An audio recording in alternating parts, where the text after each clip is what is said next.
दोस्तों, अगर आप बीएसएबी कॉम्पिटेंसी टेस्ट में सम्मिलित होने वाले हैं तो सेकंड फेज सक्षमता प्रिपरेशन के लिए आप हमसे संपर्क करें और पाठ्यक्रम आधारित कंप्लीट पीडीएफ प्रिंटेड नोट्स प्राप्त करके अपनी सफलता सुनिश्चित करें। हमारे नोट्स में सक्षमता एग्जाम के पिछले सभी प्रश्न पत्र भी इंक्लूड हैं। साथ में आपको लाइव क्लास और ऑनलाइन मॉक टेस्ट भी मिलेगा और परीक्षा तक आपकी तैयारी होगी। तो देर किस बात की, अभी संपर्क करें 7631314948 पर। इस नंबर पर आप कॉल भी कर सकते हैं और व्हाट्सएप भी। आइए शुरुआत करते हैं हम आज के कक्षा की। पिछले सक्षमता परीक्षा में कुछ प्रश्न शिक्षण कौशल टीचिंग स्किल से भी सम्मिलित किए गए थे, इसीलिए हम लेकर आए हैं टीचिंग स्किल का कंप्लीट प्रैक्टिस सेट, जहां हम शिक्षण कौशल के चिन्हित प्रश्नों को देखेंगे। आइए शुरुआत करते हैं आज के सेशन की और देखते हैं टीचिंग स्किल के तीसरे प्रैक्टिस सेट को। शिक्षार्थियों को खाली जगह के लिए प्रोत्साहित नहीं करना चाहिए। नहीं, नेगेटिव सवाल है। इसका सही जवाब हो गया आपका सी। शिक्षक जो पूछ सकते हैं उन सभी प्रश्नों को याद करना। एक बात याद रखिएगा, याद करना, कंठस्थ करना, ये सब नेगेटिव सवाल हो गया, ये सब नहीं करना है। दो नंबर क्या कह रहा है?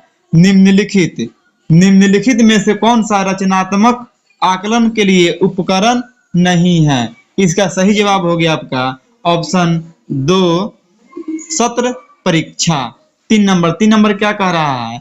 आनुवांशिकता को खाली जगह सामाजिक संरचना माना जाता है। इसका सही जवाब हो गया आपका ऑप्शन सी, स्थिर माना जाता है। 4 नंबर क्या कह रहा है?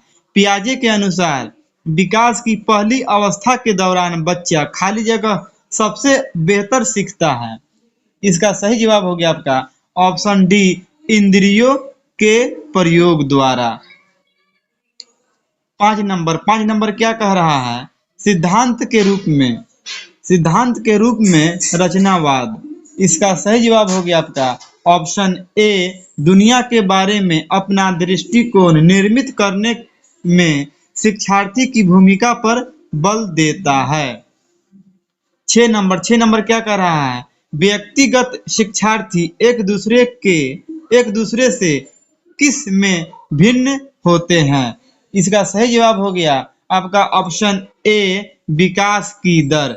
7 नंबर क्या कह रहा है? मूल्यांकन का मुख्य उद्देश्य होना चाहिए। इसका सही जवाब हो गया आपका ऑप्शन सी, सीखने में होने वाली कमियों का निदान और उसका उपचार करना। 8 नंबर क्या कह रहा है? बिग व हंट के अनुसार किसकी विशेषताओं को सर्वोत्तम रूप से व्यक्त करने वाला एक शब्द है परिवर्तन शारीरिक, सामाजिक और मनोवैज्ञानिक होता है। इसका सही जवाब हो गया आपका ऑप्शन सी, किशोरावस्था में काफी परिवर्तन देखने को मिलता है। 9 नंबर सवाल क्या कह रहा है? एक बालक जिसकी बुद्धि लब्धि यानी IQ 105 है, उसे स्वीकृत वर्गीकृत किया जाएगा। इसका सही जवाब हो गया आपका ऑप्शन बी, सामान्य से अधिक बुद्धि। हाँ, इसका सामान्य से अधिक बुद्धि, इसका आप लोग को याद होना चाहिए। जो 90 से 110 जो होता है IQ लेवल, उस किसका होता है? सामान्य बुद्धि का होता है। आगे देखते हैं 10 नंबर क्या कह रहा है?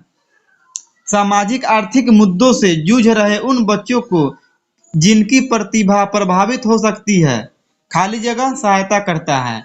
इसका सही जवाब हो गया आपका ऑप्शन ए, स्व अधिगम मॉडल।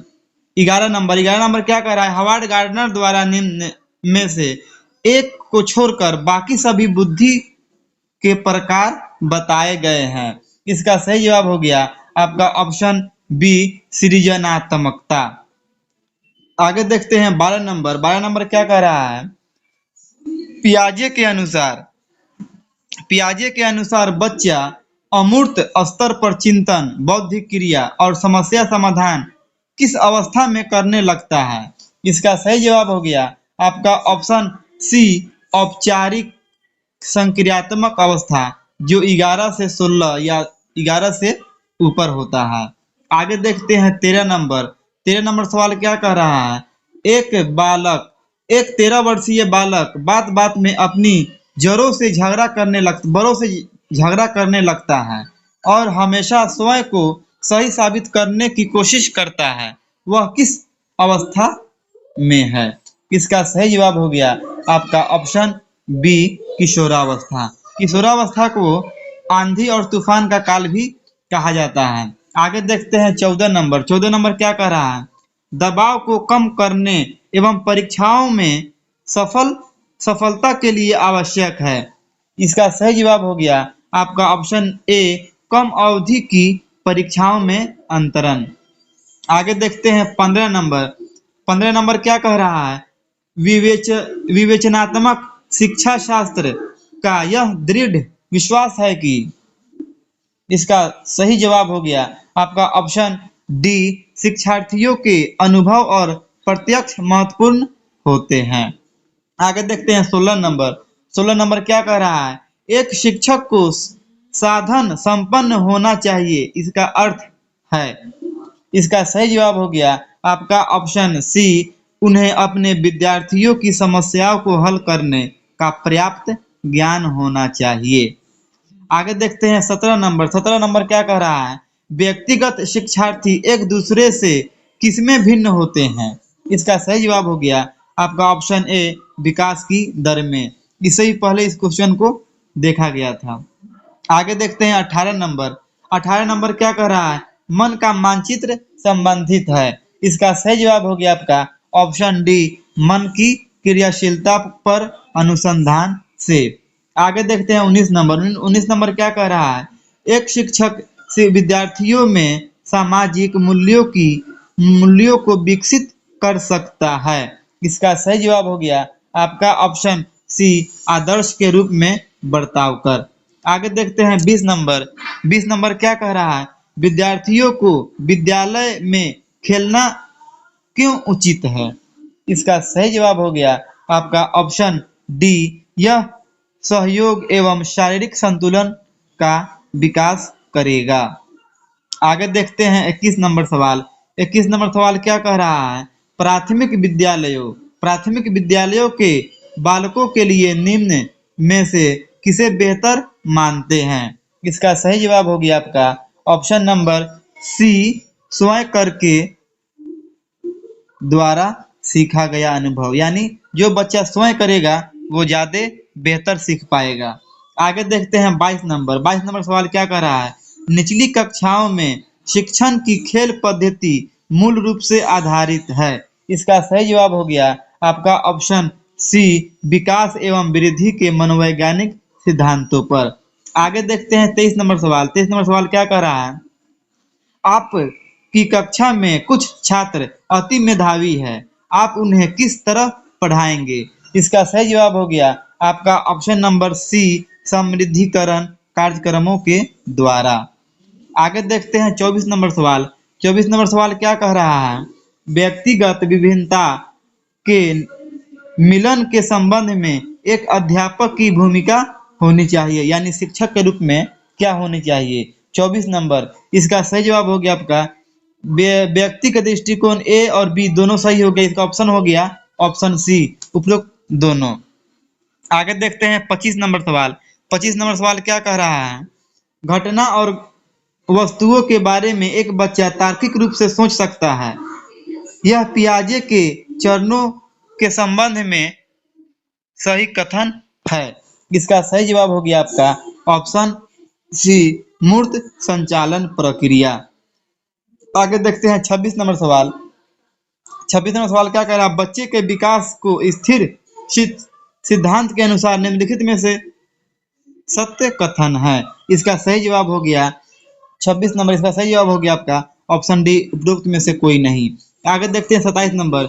बच्चे के लिए निःशुल्क एवं अनिवार्य शिक्षा का अधिकार अधिनियम कितने वर्ष के लिए लागू है? आपको मालूम होना चाहिए। इसका सही जवाब हो गया आपका ऑप्शन नंबर ए, 6 से 14 वर्ष बच्चा को निःशुल्क और अनिवार्य शिक्षा 28 नंबर सवाल। 28 नंबर सवाल क्या कर रहा है? बच्चे की जिज्ञासा शांत करनी चाहिए। इसका सही जवाब हो गया आपका ऑप्शन डी, तत्काल, जब विद्यार्थी द्वारा जिज्ञासा की गई हो। आगे देखते हैं 29 नंबर सवाल। 29 नंबर सवाल क्या कर रहा है? बच्चे की बुद्धि लब्धि 90 से 110 के मध्य है, वह क्या है? वह सामान्य बुद्धि हो गया। जो ऐसे ही पहले बताए थे, जो 90 से 110 किसका है? बुद्धि लब्धि सामान्य बुद्धि बालक का है। आगे देखते हैं अंतिम सवाल 30 नंबर क्या कह रहा है? सतत एवं व्यापक मूल्यांकन में व्यापक मूल्यांकन शब्दावली का तात्पर्य है। इसका सही जवाब हो गया आपका ऑप्शन सी, शैक्षिक एवं शैक्षिक मूल्य। दोस्तों आज के लिए इतना ही। इसी तरह के दूसरे वीडियोज के लिए आप हमारे चैनल को सब्सक्राइब करें। साथ ही साथ टेट, सीटेट और दूसरे सभी टीचिंग एग्जाम्स के पीडीएफ प्रिंटेड कंप्लीट नोट्स के लिए कॉल व्हाट्सएप करें 7631314948 पर। ध्यान रहे हमारा नोट्स आपकी परीक्षा की संपूर्ण तैयारी के लिए सफिशिएंट है। तो दोस्तों आज के लिए इतना ही। बहुत बहुत धन्यवाद। Thanks for watching. Thanks again.